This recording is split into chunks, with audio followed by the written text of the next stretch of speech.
In my last video on school ratings, we broke down 3 grade school buckets: test scores, student progress, and equity. And how a school rated 7 overall can actually have 10 rated teaching hiding underneath. If you haven't watched that one yet, I'll link it right here. It is the foundation for everything we are doing today. And it will change how you look at Zillow search forever. But in this video, I want to go several layers deeper. Because once you understand those 3 buckets, there are 5 more things you need to know that most Bay Area parents never find out. And most realtors will never tell you, either because they do not know or because it complicates the sale. I am going to give you all 5 today. By the end of this video, you will have school evaluation framework that is more sophisticated than 90% of the buyers I sit across from, including the ones who've been researching for 2 years. Let's get into it. Layer 1, GreatSchools is not the government. The first thing I want to tell you is something that almost nobody mentions, and it reframes everything. GreatSchools is not a government agency. It is not the California Department of Education even. It is not an official state rating system. It is a private San Francisco-based nonprofit organization that built its own methodology and assigned its own numbers to every school in the country. Now, I'm not saying GreatSchools is wrong or unreliable. Their student progress metric is genuinely valuable, and we talked about it in part 1. But you are making one of the largest financial decisions of your life based on a number from one private organization's formula. That is worth knowing. Here is why it matters. California has its own completely separate school evaluation system called California School Dashboard. It is state-run, it is based on official state data, and it uses a color-coded framework, blue and green for above standard, yellow for standard, orange and red for concern, that weights factors differently from GreatSchools. And then there is a third source, niche.com, which adds a layer for parent reviews, college readiness data, and diversity matrix on top of the academic numbers. I have seen more than once a school that shows up as a 6 on GreatSchools is rated green on California dashboard. I have also seen the reverse, a school scoring 9 on GreatSchools with an orange flag on the state system. Same school, different methodology, completely different story. My strong recommendation is never rely on a single number from a single source. Run every school through all 3. Look for where they agree, that's the signal. Look for where they diverge, that's where real research begins. If 3 independent sources are telling you the same thing about a school, you can feel confident. If one source loves it and other flags it, that's the conversation to have with your realtor before you make an offer. Okay, let's get into the second layer. That is the API ghost that's haunting your family group chat. Okay, this one is for everyone whose aunts, uncles, or older colleagues in India are still sending them school recommendations. There used to be a rating system in California called the Academic Performance Index, the API. For years, it was the number. Bay Area families bought homes based on it. Entire neighborhoods built their reputations on it. And it is still being referenced in family WhatsApp groups and Desi community forums today. Here's the problem. California retired the API over a decade ago. And the reason they retired it is important. It measured only one thing: raw test scores. No growth, no equity, no context. It was a single bucket system that told you where students were performing, but said absolutely nothing about whether the school was responsible for that performance or whether it was improving. And that old API way of thinking is actually the origin story of the 10 on 10 obsession we talked about in part 1. The entire generation before us evaluated schools on that one number. It got baked into the home prices. It got passed down through community networks as settled wisdom, and it has been sitting in those WhatsApp groups ever since undisturbed, even though the underlying data source was retired years ago. When you look at student progress scores, like we discussed in part one, you are working with data that is more modern, more accurate, and more complete than anything the previous generation of Bay Area homebuyers ever had access to. You have a genuine analytical edge over anyone still citing API scores. If a family member sends you a school recommendation based on an API score, thank them for the thought and quietly run the school through the three sources we just discussed. The answer might be the same, or it might surprise you. Now, let's get into layer 3, the same district trap.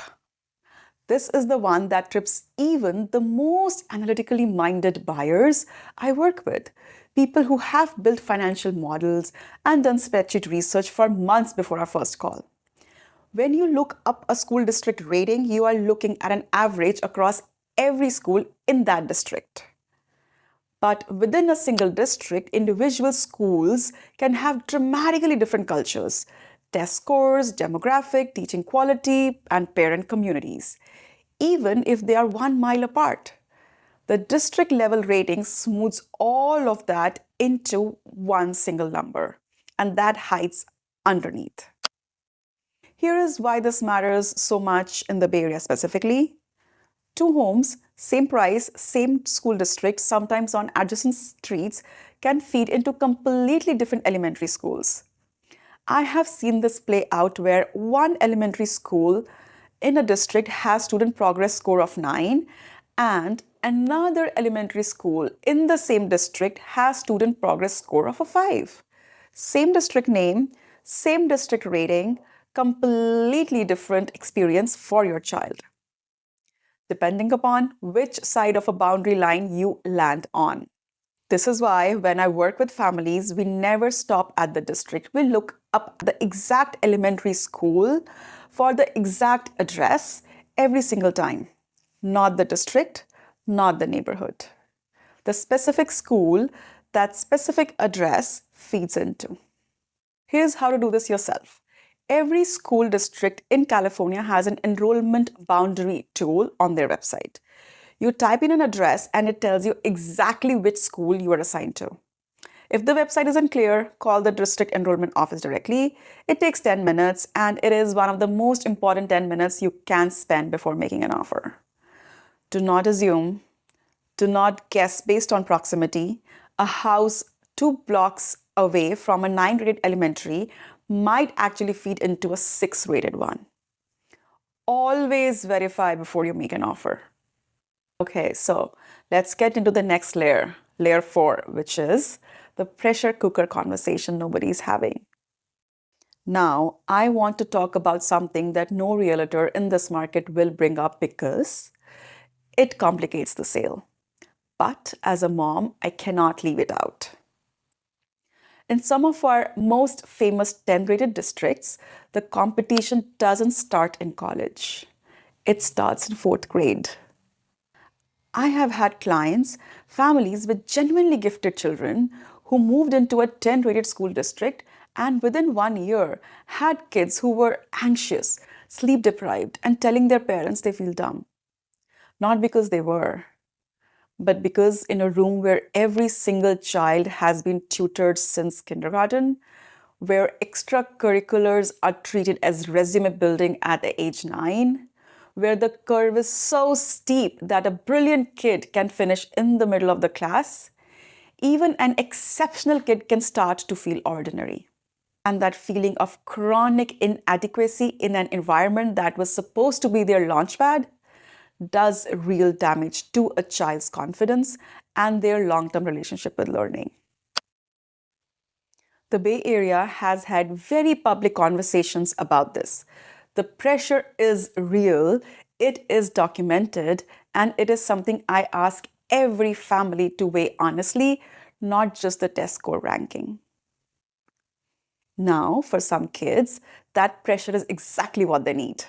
They are energized by competition. They thrive in a room full of high achievers. They emerge sharper and more resilient. And I have seen that too. If that describes your child, a 10 rated environment might be the exact fit.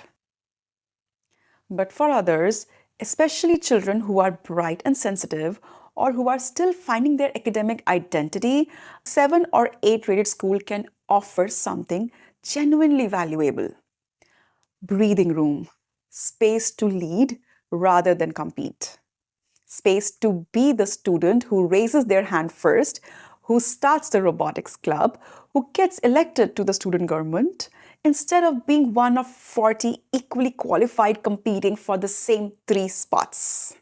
Here is the question I ask every parent before we look at school boundaries. Does your child run towards competition or shrink from it?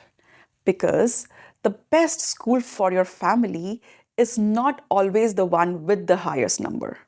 It is the one that fits your specific child.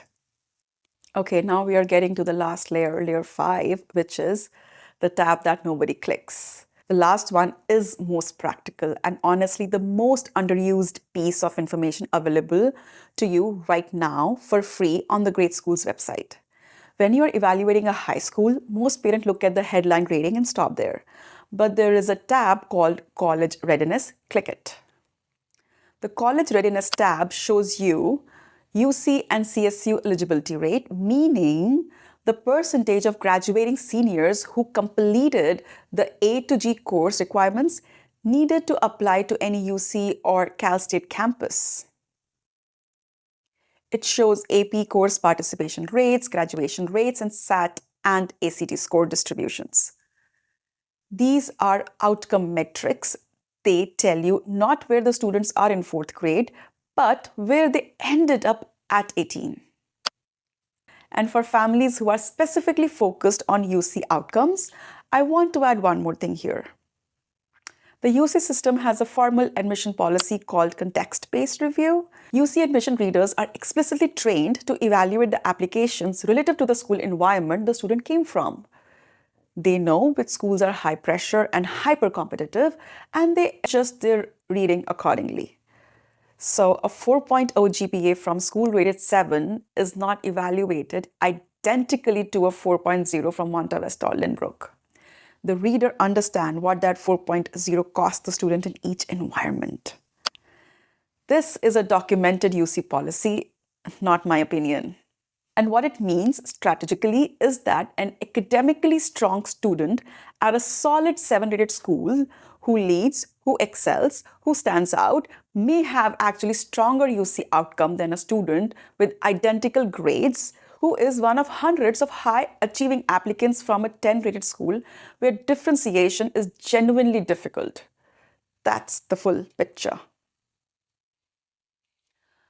Let me give you a quick summary of everything we covered today. 1. GreatSchools. GreatSchools is a private nonprofit, not the government. Cross-reference with California School Dashboard and Niche for every school you are seriously considering. 2. API scores are retired and outdated. Anyone still citing them is working from a 2013 playbook. You have better data available right now. 3. The district rating is an average. Always look up the specific school for the specific address, not the district, not the neighborhood. Use a boundary tool or call the enrollment office. 4. A 10 rated school is not automatically the right environment for every child. You know your child's relationship with pressure and competition before you choose a school based on a number. 5. Click the College Readiness tab. It is most important piece of data on GreatSchools page for high school decisions and almost nobody looks at it. Remember this, Zillow filter is a search tool, but a neighborhood is an ecosystem, and an ecosystem shapes your child every single day, not just on exam day. Don't let a filter make that decision for your family. If you found this useful, please hit the like button. It genuinely helps other families navigating the same decision find this content when they need it most. And if you haven't watched part 1 yet, that's linked right here. Start there, then come back to this one. And if you want to sit down together, walk through actual school boundary maps for the neighborhoods you're considering, book a call through the link below. I have lived through this journey myself, and I'm here to make sure your family's decision is based on the full picture. Sana, I'll see you in the next one.